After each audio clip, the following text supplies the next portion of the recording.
artinya asal kata dari mengumpulkan, karena ketika kita mengucapkan kata masjid itu adalah kumpulan dari MASJID, makanya qara'a adalah maknanya mengumpulkan. Oleh karena itu ketika Allah menyebut Iqra, itu bukan hanya kita disuruh membaca saja, tapi disuruh untuk mengumpulkan. Apa mengumpulkan? Mengumpulkan ini mengumpulkan daya upaya kita untuk melaksanakan perintah-perintah Allah Subhanahu wa ta'ala. Namun memang makna awalnya adalah Iqra, membaca. Apa yang dibaca? Kanjeng Nabi sendiri ketika disuruh membaca oleh malaikat Jibril, Iqra, beliau menyampaikan ma ana biqari, saya tidak bisa membaca. Disuruh Iqra lagi, ma ana biqari. Ketika disuruh yang ketiga, ma aqra, apa yang saya baca? Apa yang saya baca, kata Kanjeng Nabi. Hadirin yang dimuliakan Allah, Allah menjadikan kata Iqra tanpa ada maf'ulnya, tanpa ada objeknya, karena kita disuruh untuk membaca semuanya. Tidak hanya membaca yang bisa dibaca seperti tulisan, tetapi kita disuruh membaca semuanya. Apa yang bisa kita baca? Ada dua hal. Yang pertama, al-ayat al-kitabiyah, ayat-ayat yang tertulis, tidak lain adalah Al-Quran, Al-Hadis, kitab kuning, dan seluruh nasihat-nasihat para ulama. Itu kita harus berusaha untuk membaca itu semuanya. Yang kedua, Iqra artinya membaca al-ayat al-kauniyah, ayat-ayat atau tanda-tanda kekuasaan Allah yang ada di alam semesta ini. Oleh karena itu, apabila dibacakan kata Iqra, maka kita disuruh untuk membaca buku, membaca Quran, dan kita disuruh untuk membaca apa yang ada dalam alam semesta ini. Yang kedua, bismi rabbikal ladzi khalaq. Hadirin yang dimuliakan Allah, bismi rabbika ini adalah kalimat yang kedua setelah Iqra, berarti ini adalah penting. Kenapa Allah ingin menetapkan kepada kita setelah kita disuruh berusaha semaksimal mungkin dengan membaca, menuntut ilmu, membaca kehidupan ini, tapi Allah menetapkan rumus apabila membaca tujuannya tidak baik, maka dia akan pinter, dan pinternya bukan karena Allah. Ketika ada orang yang ahli membuat kunci, dia pinter membuat kunci, tapi ketika kepintarannya dia gunakan untuk ketidakbaikan, maka akhirnya dia bisa menjadi maling. Ketika ada orang yang ahli dalam bidangnya, kemudian dia ternyata diniatkan untuk keburukan, maka dia akan menjadi hebat, tapi di bidang yang buruk. Oleh karena itu, apapun yang kita lakukan, baik itu kegiatan kita sehari-hari, pekerjaan kita, apapun itu, Allah ingin membuat satu garis besar dalam kehidupan kita. Bismi rabbika, hanya karena Allah. Disinilah yang disebut dengan ikhlas. Oleh karena itu bapak-bapak, ketika kita membahas tentang ikhlas, maka kita akan ingat salah satu surat yang paling unik, yaitu surat Al-Ikhlas. Kenapa saya bilang paling unik? Ketika kita membaca Qul a'udzu birabbin nas, namanya surat An-Nas. Qul a'udzu birabbil falaq, namanya surat Al-Falaq. Yasin, namanya surat Yasin. Qul huwallahu ahad, Allahu somad, lam yalid walam yulad, walam yakul lahu kufuwan ahad, tapi namanya Al-Ikhlas. Tidak ada unsur ikhlas di dalam seluruh kalimat di dalam surat Al-Ikhlas itu, tapi namanya Al-Ikhlas. Kenapa? Karena Allah ingin menunjukkan kepada kita, kalau kita mampu melaksanakan ayat-ayat ini, maka engkau akan mendapatkan derajat mukhlisin, bahkan mukhlasin. Apa syaratnya? Itu dia yang pertama. Qul huwallahu ahad. Katakanlah bahwasannya Allah itu ahad. Apa artinya ahad? Apa artinya ahad? Satu. Kalau satu bahasa Arabnya apa? Wahid. Tapi Allah menggunakan kata ahad, bukan wahid. Karena kalau wahid ada itsnain, ada tsalatsa, ada arba'ah. Tapi kalau ahad itu tidak ada atsani, atsalis, ar-rabi, karena ahad itu artinya satu-satunya. Di dalam tafsir Imam Mutawalli Sya'rawi yang saya kaji di Masjid Istiqlal, alhamdulillah para kiai Al-Fakir diberi kesempatan untuk menjadi narasumber selama 3 tahun ini di Masjid Istiqlal. Setiap hari Rabu, minggu ketiga, ya Rabu kemarin alhamdulillah. Di sana juga sama, kita mengkaji tentang tafsir, dan kajian utama kami adalah tafsir Imam Mutawalli Sya'rawi. Beliau adalah ulama mutakhirin dari Mesir, karena saya alumni Gontor, kemudian saya ke Mesir, S2 saya di Malaysia. Saya dosen tafsir hadis sebelumnya, tapi sekarang alhamdulillah sudah di pesantren, namanya Pondok Pesantren Darul Rohmah, daerahnya Desa Kertasari, Pleret Pak. Ada yang pernah ke Pleret, Bu? Ulak-ulak ya Pak. Trusmi. Nah kalau dari Trusmi lurus nanti ada rumah yang 5 lantai, mobilnya 5, bukan rumah saya. Lurus saja nanti ada sate sakut ke kanan. Nah itu ada pesantren namanya Darul Rohmah. Alhamdulillah pas bulan ini ulang tahun pondok kami yang keempat. Santri kami 350 dari SD, SMP dan aliyah. Alhamdulillah untuk angkatan perdana kemarin aliyahnya lulus semua ke Mesir, karena memang kita arahkan semuanya ke Al-Azhar Kairo, ngikutin kami sebelumnya. Hadirin yang dimuliakan Allah, menurut Imam Mutawalli Sya'rawi, ahad itu ada 2 makna. Yang pertama al-ahad al-wujudiyah. Yang kedua ahadul fa'iliyah. Kang Toha, 30 menit tuh keder ngatur ya Kang Toha. Hari 30 menit ke Masya Allah. Jadi bapak-bapak, ibu-ibu sekalian, ahad itu maknanya ada 2. Kadang-kadang di kita pahamnya cuma yang pertama saja. Apa? Ahadul wujudiyah. Percaya bahwasanya Allah satu secara wujudnya, secara zatnya. La ilaha illallah. Allah Tuhan itu satu. Betul, itu makna yang pertama. Makna yang kedua, ahadul fa'iliyah. Apa artinya? Allah lah satu-satunya yang melaksanakan, yang mengerjakan, yang menetapkan, yang memutuskan semua yang terjadi dalam kehidupan ini. Oleh karena itu hadirin, ahadul wujudiyah, betul memang Allah. Tapi ada satu lagi, jangan sampai lupa, ahadul fa'iliyah. Begitu luar biasanya Allah menggerakkan alam semesta ini.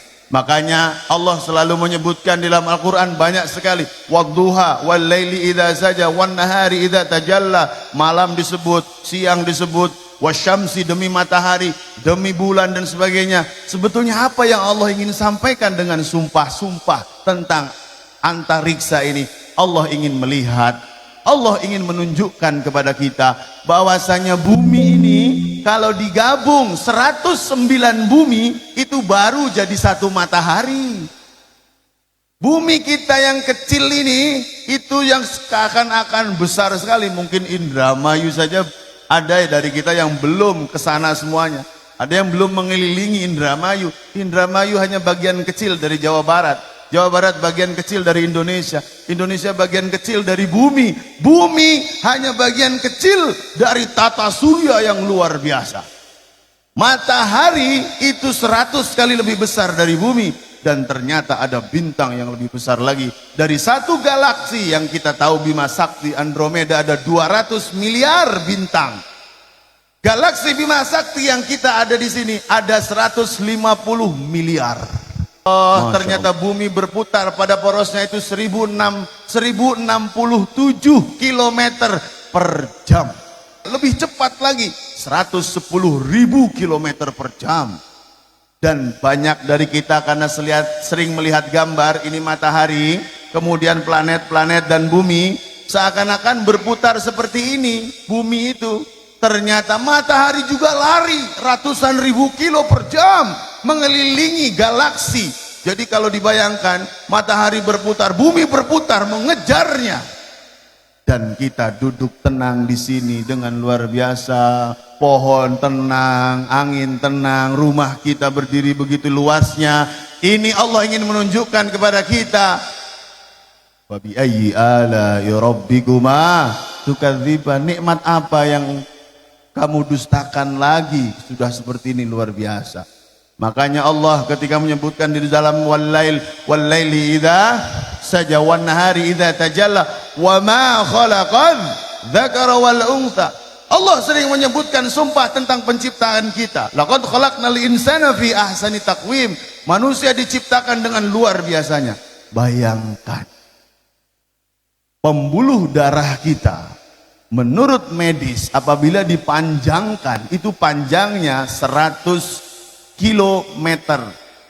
Apabila dipanjangkan pembuluh darah ini, itu kalau dipanjangkan 100 kilometer. Tapi begitu luar biasanya jantung menggerakkan darah setiap hari, berdetak 100.000 kali, menggerakkan darah dari bawah ke atas, dari bawah ke atas. Bayangkan, mesin sebesar apapun, kalau dikasih selang 1 meter atau 100 meter, maka kesananya akan kecil. Tapi darah bisa menggerakkan, jantung bisa bergerak dengan luar biasanya. Ini adalah nikmat dari Allah Subhanahu wa ta'ala. Rambut yang di atas memanjang. Gimana Bu? Ke bawah turun, namanya alis. Memanjang tidak? Bayangkan kalau alis memanjang kayak rambut di atas. Masya Allah. Itu siapa yang ngatur? Allah Subhanahu wa ta'ala. Bahkan setiap kedip kita, setiap langkah kita, setiap pandangan kita, setiap pendengaran kita, itu semuanya adalah Allah, Allah, Allah Subhanahu wa ta'ala. Allah ingin menunjukkan kepada kita bahwasanya bumi hanyalah kecil dibandingkan alam semesta seluas itu. Disebutkan bahwasanya kalau diukur yang bisa dilihat oleh pandangan manusia sekarang ada 878, nolnya 21. Itu jarak alam semesta, besarnya alam semesta. Allah ingin menunjukkan kepada kita bumi hanya sekian ribu kilo saja, seperti halnya dunia. Dunia itu hanya setetes saja dibandingkan lautan yang luas itu. Makanya Kanjeng Nabi ketika bertanya, mentes para sahabat, kalian tahu tidak apa bedanya dunia dan akhirat? Kemudian Kanjeng Nabi menyuruh salah satu sahabat, celupkan tangan kamu ke dalam air laut. Angkat tanganmu, tetesan itu adalah duniamu, lautan yang luas itu adalah akhiratmu. Jadi dunia ini betul-betul sangat sebentar sekali, akhirat nanti adalah sangat lama-lama sekali. Oleh karena itu hadirin yang dimuliakan Allah, kalimat bismi rabbikal ladzi khalaq adalah kalimat di mana kita disuruh untuk ikhlas, disuruh untuk betul-betul tauhid bahwasanya semua ini adalah Allah Subhanahu wa ta'ala. Kita kaya, Allah yang ngatur. Kita miskin pun Allah yang ngatur. Kita berduit, Allah yang ngatur. Kita tidak berduit, Allah yang ngatur. Makanya ketika kita sudah ikhlas karena Allah, insya Allah, kalau di dunia mungkin kita tidak beruntung mungkin, tapi bisa jadi kita seperti Bilal ketika Rasulullah Isra Mi'raj, ketika di surga Allah, kemudian Rasul mendengar ketukan-ketukan sendal. Kemudian Rasulullah berkata, "Ya Jibril, ini suara apa?" Kemudian Jibril menjawab, "Itu suara sendalnya Bilal bin Rabah." Bilal bin Rabah adalah hamba sahaya. Bilal bin Rabah kalau kita bandingkan dengan kehidupan kita sekarang rendah sekali, lebih rendah karena beliau bisa dijual belikan saking rendahnya, tapi rendah di mata manusia, tertinggi di mata Allah Subhanahu wa ta'ala. Sampai belum Bilal wafat sudah ditetapkan beliau di surga. Karena apa? Karena Allah ingin menunjukkan kepada kita di dalam proses Isra Mi'raj, ingin menunjukkan bahwasannya kau mungkin hina di mata manusia, tapi kau bisa jadi mulia di mataku, kata Allah Subhanahu wa ta'ala. Tapi bisa jadi kita seperti Abu Lahab. Abu Lahab adalah orang yang paling terhormat di Quraisy saat itu. Semua orang mengikuti apa kata Abu Lahab. Tapi Masya Allah, sampai-sampai Allah sendiri yang membuat dia menjadi manusia yang sengsara. Dan apa kata Allah? Tabbat yadah abi lahabil wa tabba. Dua kalimat tabba.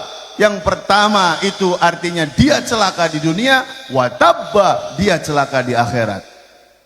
Orang yang banyak hartanya, orang yang sungguh tinggi derajatnya saat itu di mata manusia, tapi ketika mati dia itu sakitnya karena penyakit yang menular, sehingga saat itu tidak ada satupun yang mendekatinya.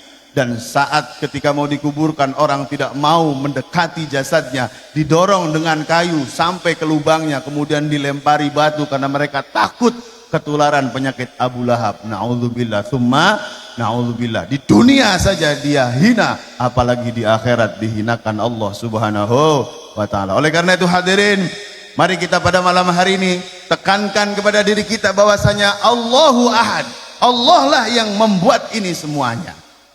Selanjutnya hadirin yang dimuliakan Allah, ketika kita membahas Iqra bismi rabbikal ladzi khalaq, ada kalimat khalaq. Ini satu ayat adalah ayat kunci, karena ini adalah ayat pertama Allah sebutkan kata khalaq.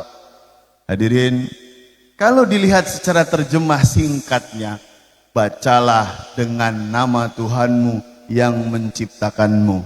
Tapi para santri, para kiai, Kiai Hasan dan yang lainnya ketika membaca kholak akan muncul kalimat kholik, pencipta.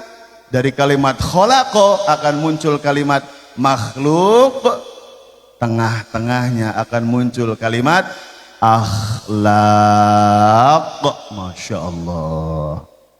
Jadi ternyata hadirin yang dimuliakan Allah, yang kita sering bahas tentang akhlak, sopan santun, tata krama, itu ternyata adalah prioritas Al-Quran, sehingga menjadi ayat pertama. Akhlak yang kita artikan dengan sopan santun, itu ternyata ketika kita sopan kepada orang tua, ketika kita sayang kepada yang lebih kecil, itu sebetulnya bukan hubungan sosial saja kita dengan yang lain, tapi sebetulnya hakikatnya sopan kita kepada orang lain itu adalah sopan kita kepada Kholik. Karena makhluk berhubungan dengan makhluk, sebetulnya dia hakikatnya berhubungan dengan Kholik. Oleh karena itu hadirin, sampai-sampai Rasulullah diturunkan ke muka bumi ini untuk apa? Wa ma bu'itsu liutammimma makarimal akhlak. Ini cocok dengan ayat yang pertama, kholak dengan akhlak. Makanya sungguh mulia Kang Mustafa mendidik para santrinya yang hampir 150 ya, 120, Masya Allah. Dari 120 itu mungkin nanti akan menjadi ulama-ulama besar di Balongan ini, insya Allah akan menjadi orang-orang hebat di Balongan ini. Karena Masya Allah zaman sekarang luar biasa, tidak perlu diceritakan bagaimana kalau kita biarkan generasi kita hidup dengan gadgetnya, hidup dengan kebebasannya. Bayangkan Indonesia 50 tahun yang akan datang, bagaimana bentuknya itu. Bayangkan Indramayu 100 tahun yang akan datang, kalau kita tidak siapkan penyelamat generasi zaman itu. Kita mungkin sudah tidak ada, anak-anak kita ini mungkin yang akan menyelamatkan generasinya nanti. Amin, amin ya robbal alamin. Hadirin, jadi akhlak yang kadang-kadang dianggap hanya sopan santun sesama saja, itu sebetulnya adalah hubungan kita dengan Allah. Ketika kita tidak sopan kepada yang lebih tua, sama seakan-akan hakikatnya kita tidak sopan kepada Allah Subhanahu wa ta'ala. Dan hadirin yang dimuliakan Allah, ketika kita mendengar kalimat kholak, ini luar biasa Pak. Kalau kita membahas kholak ini akan muncul banyak hal. Salah satunya ketika kholak, kita akan masuk ke dalam salah satu ayat yang luar biasa. Wa ma kholaqtul jinna wal insa illa liya'budun. Ketika Allah menyebutkan penciptaan, maka ada pertanyaan, apa tujuannya diciptakan? Bapak-bapak, ibu-ibu, saya dari Pleret, sudah jelas tujuannya ke Indramayu. ke Sukaurip. Sampai tidak? Sampai. Alhamdulillah. Saya biasa ke Jakarta setiap bulan, tujuan ke Istiqlal. Sampai tidak? Sampai. Saya ke Bandung sering karena rapat PWNU Jawa Barat. Sampai? Sampai. Tapi bayangkan kalau mobil saya tidak ada tujuannya. Bayangkan kalau kendaraan saya tidak ada tujuannya. Maka apa yang terjadi? Bisa jadi keblusuk, bisa jadi dia tabrakan, naudzubillah, tidak jelas tujuannya. Dan itu adalah gambaran kehidupan kita. Bisa jadi selama proses hidup ini kita masih belum tahu tujuannya apa. Bisa jadi selama 10 tahun, 20 tahun sampai umur kita sekarang ada 40, ada 50, ada 60, kadang-kadang ada yang belum tahu tujuannya apa. Makanya ketika kita tanya ada orang, apa tujuan kamu, apa target kamu dalam kehidupanmu? Jawabannya apa? Saya ingin anak-anak saya jadi dokter semua. Saya ingin rumah saya 2. Saya ingin mobil saya 2. Saya ingin istri saya 2. Anak Kang Mustafa, anak beli langka. Tujuannya Masya Allah ternyata banyak tertanam di dalam kehidupan kita. Kadang-kadang tujuannya itu ke sana semua. Makanya ketika Allah menekankan kepada kita di dalam surat Al-Baqarah ayat 201, Rabbana atina fid dunya hasanah wa fil akhirati hasanah wa qina. Itu sebetulnya bukan doa awalnya. Sebelum ayat itu Allah menyampaikan kepada kita, wa minan nasi man yaqulu rabbana atina fid dunya hasanah wa fil akhirati min khalaq. Ayat sebelumnya 200, ayat setelahnya wa minhum man yaqulu rabbana atina fid dunya hasanah wa fil akhirati hasanah wa qina adzabannar.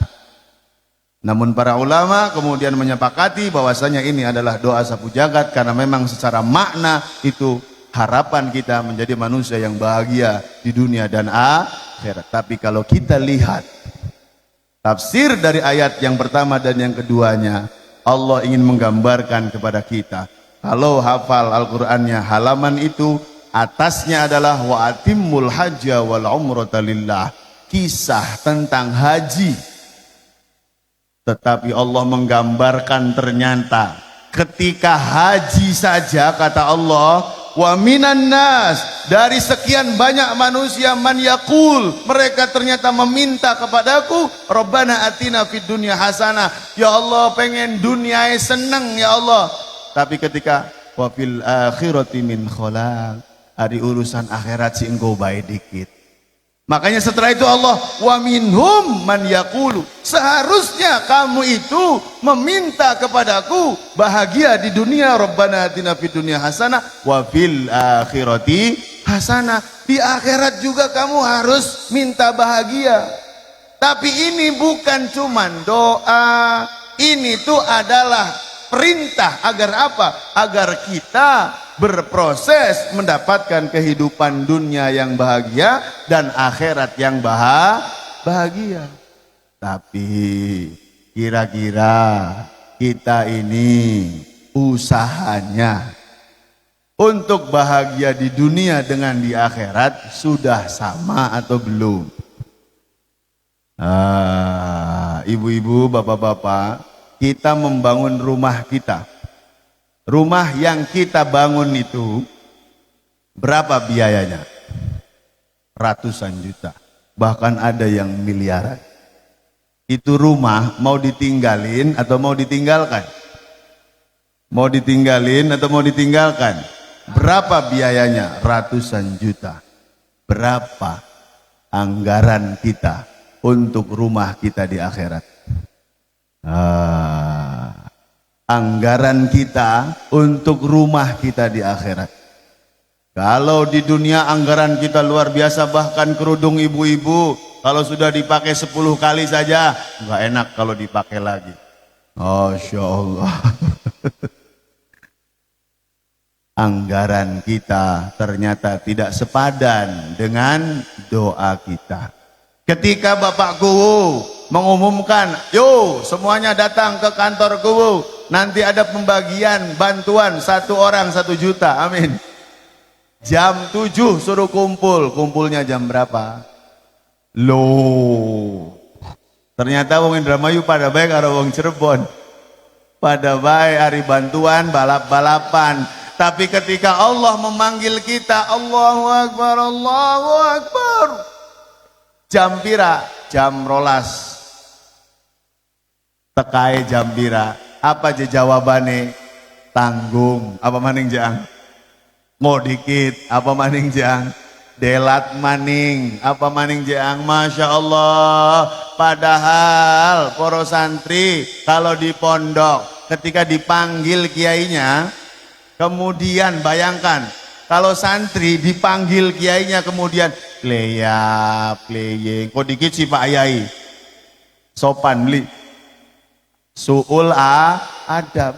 Kang ngundang sapa? Kiai.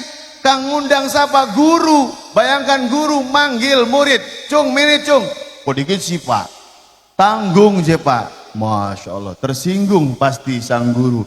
Ini dudu guru maning, kholiquna, pencipta kita, ngundang kula kabeh jam rolas untuk sholat duhur, jam 3 untuk sholat asar, standarnya itu. Tapi kula kabeh kadang-kadang males-malesan, lamunan manusia kah tersinggung beli.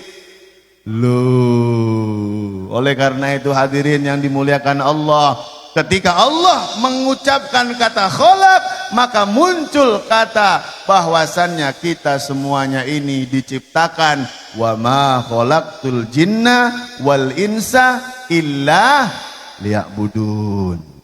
Jadi ternyata kula urip ning dunia iki sedelat taswe, ning dunia kin sedelat taswe 60 tahun.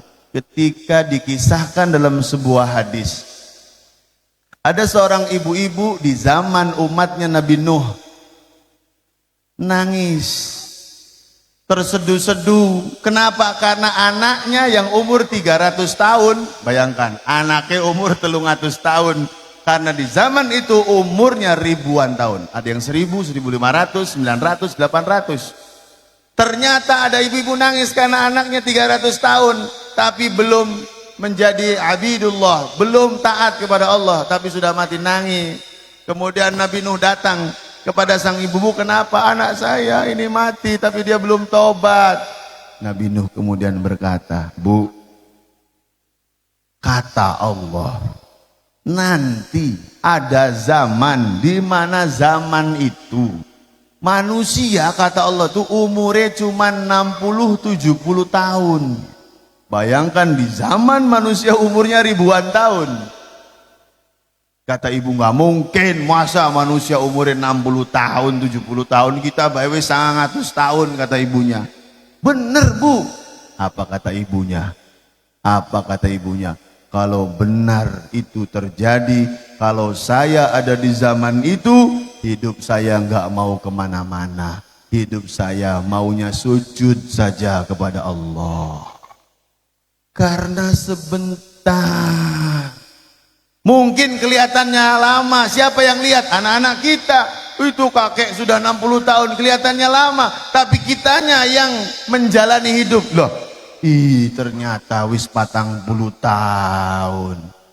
Ternyata wis 50 tahun. Ya Allah, tapi ngaku 20 tahun baik. Ya Allah, sungguh cepat. Makanya hadirin, kita sering diajarkan oleh guru kita, kalau setelah belajar suruh baca wal asri. Itu sebetulnya kalau kita pahami luar biasa. Kenapa disuruh baca wal asri? Karena wal asri itu artinya demi masa. Betul, artinya demi masa. Pertama, jangan buang-buang waktu. Tapi ada makna yang kedua menurut Imam Mutawalli Sya'rawi. Al-asri itu seperti kita sholat, usolli fardol asri. Berarti wal asri itu artinya demi waktu asar. Loh Pak Ustadz, Haji kok apa maksudnya demi waktu asar? Memang waktu lain nggak penting sampai Allah bersumpah demi waktu asar. Ternyata hidup kita itu seperti siklus sholat. Kalau baru lahir itu berarti subuh. Kalau sudah remaja, duha. Kalau sudah dewasa, zuhur. Kalau sudah mau maghrib, namanya asar. Ini kayaknya delengane wis pada jam 5-an gini. Anakan setengah 6. Maksudnya apa? Maksudnya Allah ketika berkata demi waktu asar, demi waktu di mana hai orang-orang yang sudah sampai waktu asar, kamu jangan seperti dulu ketika kamu masih zuhur. Cuman sayangnya kita ini terlena. Makanya Allah sering kita baca di dalam ayat Al-Quran, alhaakumut.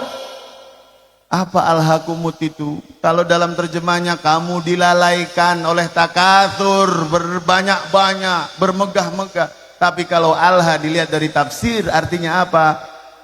Tarkul matlub wa fi'lu ghairil matlub. Apa artinya? Alha itu artinya kamu mengerjakan yang tidak diminta dan meninggalkan yang diminta oleh Allah. Kalau bahasa mudahnya, kata Allah, kamu tuh salah prioritas semua, kata Allah. Ya Allah, salah prioritas ternyata kita. Bukan Kanjeng Nabi yang bilang, Allah yang bilang banyak manusia itu salah prioritas dalam hidupnya.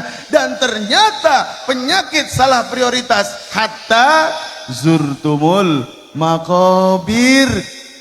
Banyak yang salah prioritas hidup, tapi sayangnya mereka lupa lalai sampai mereka masuk kuburan. Kalau sudah mati baru sadar. Makanya ketika di dalam ayat lain menggambarkan bagaimana orang-orang yang di dalam kubur, ya laitani qaddamtu li hayati, ya Allah, andai aku kau kembalikan ke dunia ini, aku mau sujud lagi ya Allah. Andai aku dikembalikan ke dunia ini, aku pengen sodakoh ya Allah. Tapi sudah tidak ada waktu lagi karena sudah ada di dalam kubur. Oleh karena itu hadirin, apa tujuan kita? Kalau tidak ada tujuannya maka kita akan kesasar. Maka harus ada tujuannya. Dan ternyata Allah sudah memberikan cara. Tujuannya adalah liya'budun. Kita di sini ternyata adalah untuk ibadah. Oleh karena itu ayo sama-sama, mari kita tingkatkan ibadah kita dengan kalimat tadi, wa ma khalaqtul jinna wal insa illa liya'budun. Oleh karena itu bapak-bapak sekalian, ketika Allah mengucapkan kata khalaq, ini Allah ingin mengingatkan kita, kamu saya ciptakan, ingat tujuan kamu di dunia ini yang sebentar hanya untuk ibadah. Dan ibadah bukan hanya untuk sholat, ibadah bukan hanya ngaji, itu adalah ibadah yang sangat mulia. Tapi kalau kita hanya mengandalkan sholat sebagai ibadah kita, berapa sholat kita selama umur hidup kita? Bapak-bapak, ibu-ibu, waktu kita ini yang 24 jam ini untuk apa? Ternyata kalau kita hitung-hitung 24 jam itu seperti orang kerja dibagi menjadi 3 shift. Shift yang pertama adalah buat apa? 8 jam. 8 jam, 8 jam, 8 jam. 8 jam yang pertama buat apa? Tidur pasti. Ternyata tidur kita kalau dihitung 8 jam kali 365 hari, tidur kita 121 hari. Setahun. Jadi kalau umur kita 60 tahun, tidurnya berapa tahun? Dibagi 3. Berapa tahun tidurnya? 20 tahun. Turu bae ternyata uripe. 20 tahun buat tidur kalau umurnya 60 tahun. Oke, bagian yang pertama aman karena tidur tidak dihitung dosa oleh Allah. Oke, bagian yang kedua, apa yang kita lakukan di 8 jam yang kedua? Kerja.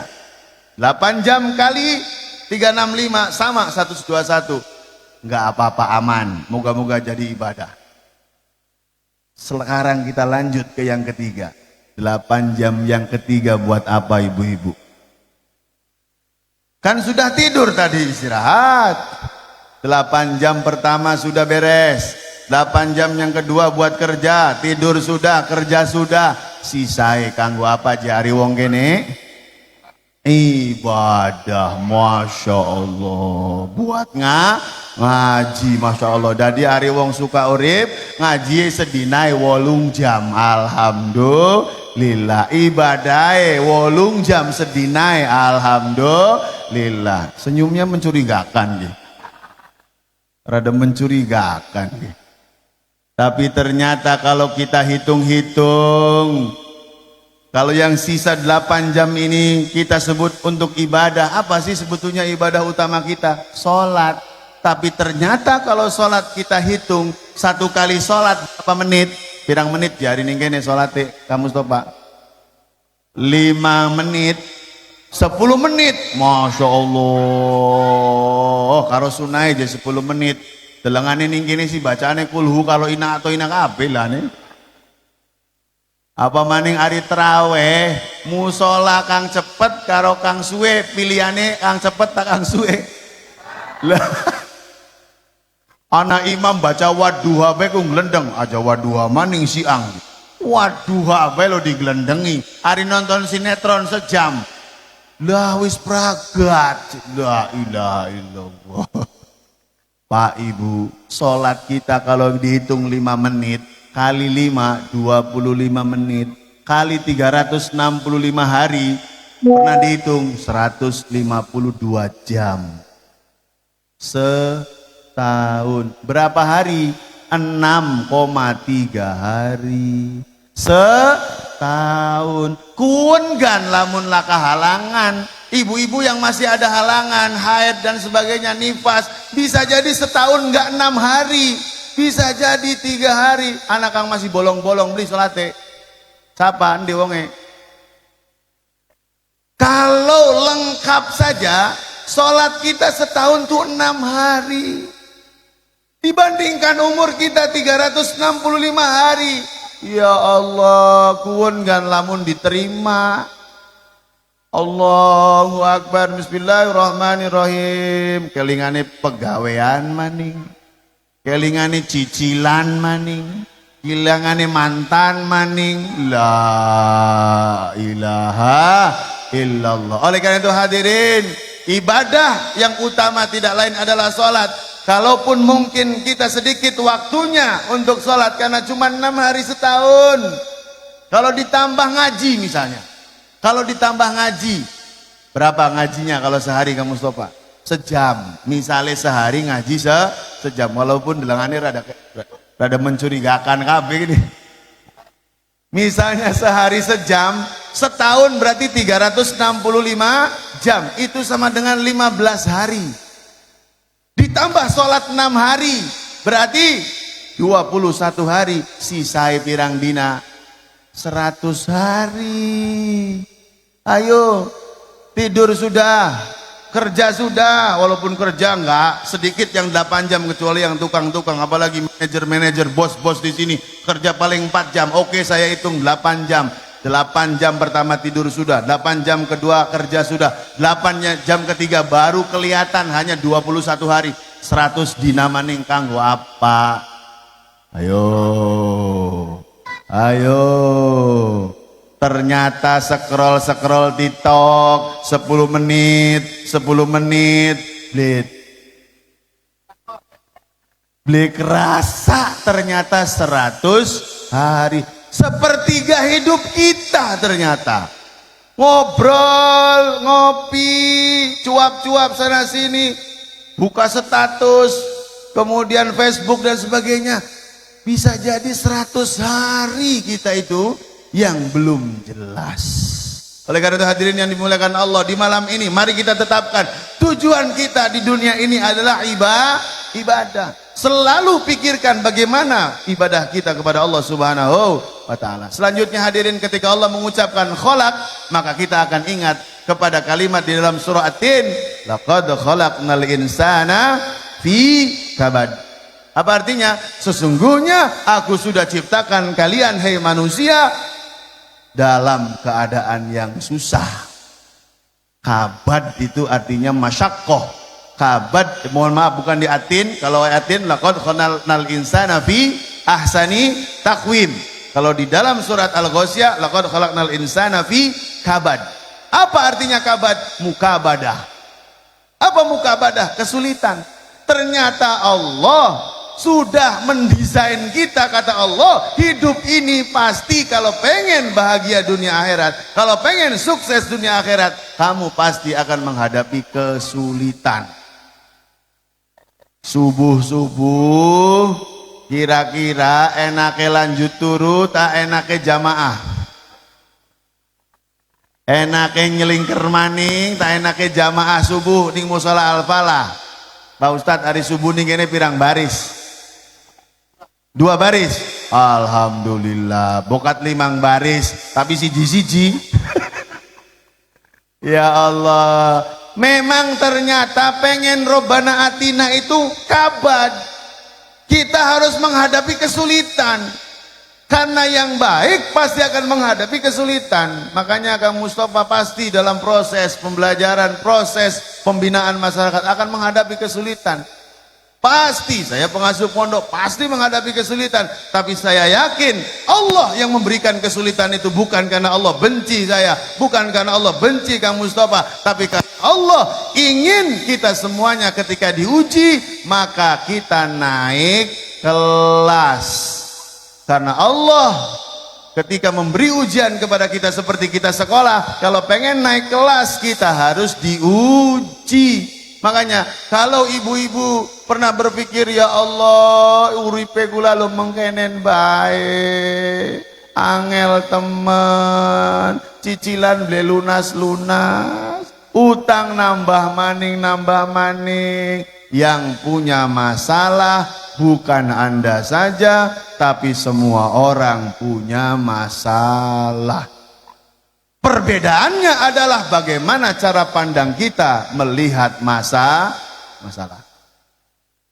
Ada sebuah kisah filosofi yang luar biasa ketika ada seorang anak bertanya kepada seorang guru dan curhat, "Pak Guru, saya lo mengkenen bae urip. Saya sudah tidak mampu lagi menghadapi cobaan ini, Pak Guru." Kemudian Pak Guru menyuruh anaknya untuk membawa 2 sendok garam. Kemudian 1 gelas air. Nah, coba sekarang 1 sendok garammu masukkan ke dalam 1 gelas airmu dan kudek. Apa rasanya? Asin, Pak. Sekarang coba 1 sendok lagi kau lemparkan ke danau di samping sekolah ini, kau kudek danau itu. Apa rasanya airnya? Asin tidak? Tidak. Kenapa? Karena danaunya luas, tapi gelasnya sempit. Itu gambaran hati kita dalam menghadapi masalah. Kalau hati kita luas, maka akan seperti danau tadi. Dikasih masalah sebesar apapun akan terlihat kecil, bahkan seperti tidak ada masalah. Karena apa? Karena dia adalah seperti teh. Jadi manusia diibaratkan itu seperti telur, seperti wortel, dan seperti teh. Telur kalau kena air panas jadinya apa? Ngeras. Ini contoh orang-orang kalau menghadapi masalah emosi bawaannya. Contoh orang-orang yang kalau kena masalah bawaannya ngamuk saja.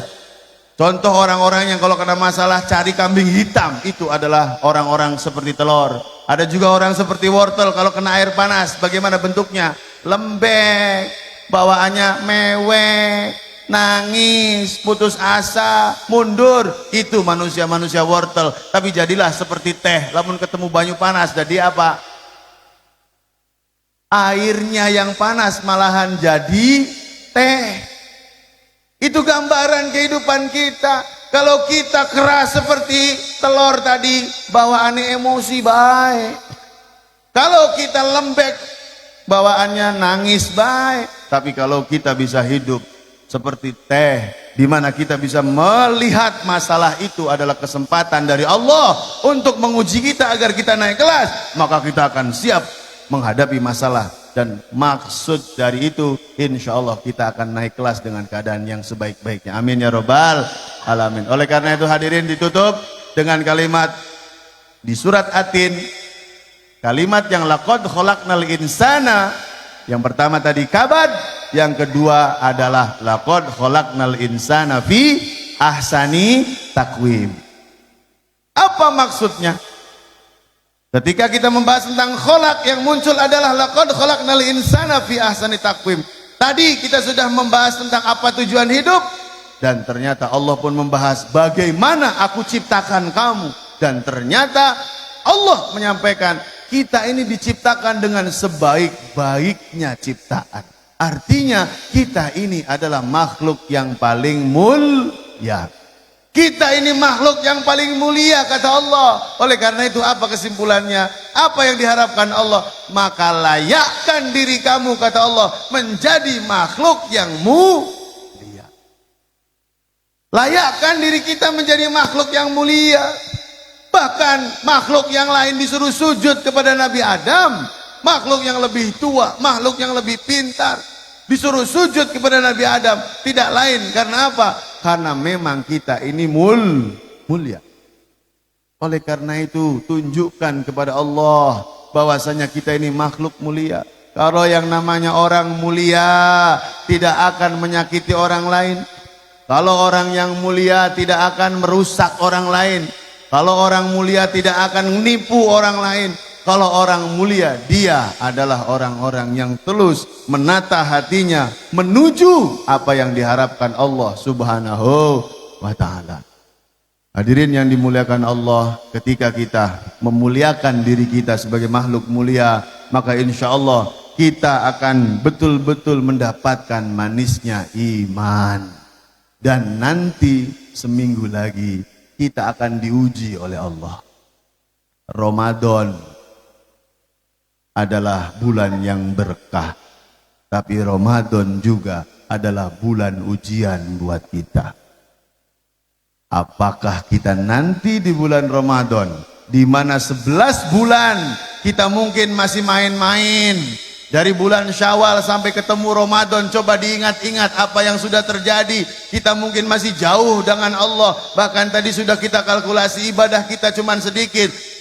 Di bulan Ramadan apakah kita masih seperti orang-orang di bulan luar Ramadan?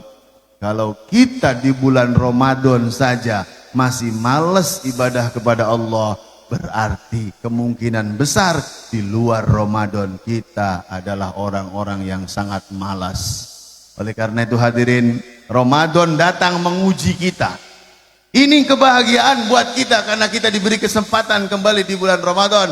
Tapi ini adalah ujian kita. Apakah kita bisa memanfaatkan Ramadan ini atau kita malahan hancur di bulan Ramadan ini? Kenapa? Karena ketika bulan Ramadan amal dilipat gandakan. Sholat yang sunnah seperti sholat wajib, sholat yang wajib seperti 700 kali sholat. Sedekah 1000 itu dianggap 700.000. Ketika Ramadan semuanya dilipat gandakan. Tapi di waktu Ramadan juga ketika kita maksiat mata, di luar Ramadan dosanya 1, di dalam Ramadan dosanya berlipat-lipat. Di luar Ramadan ngomongin orang dosanya 1, di dalam Ramadan dosanya berlipat-lipat. Makanya sebagai tarhib Ramadan pada malam hari ini, sebagai penutup, hadirin yang dimuliakan Allah, mari kita jadikan Ramadan ini adalah momen ujian buat kita. Ujian menjadi manusia yang lebih baik. Tunjukkan kepada Allah di Ramadan ini kita mampu untuk memaksimalkan diri kita. Di bulan Ramadan ini waktunya kita perbanyak ngaji. Di bulan Ramadan ini waktunya kita perbanyak sholat. Di bulan Ramadan ini waktunya kita perbanyak sedekah.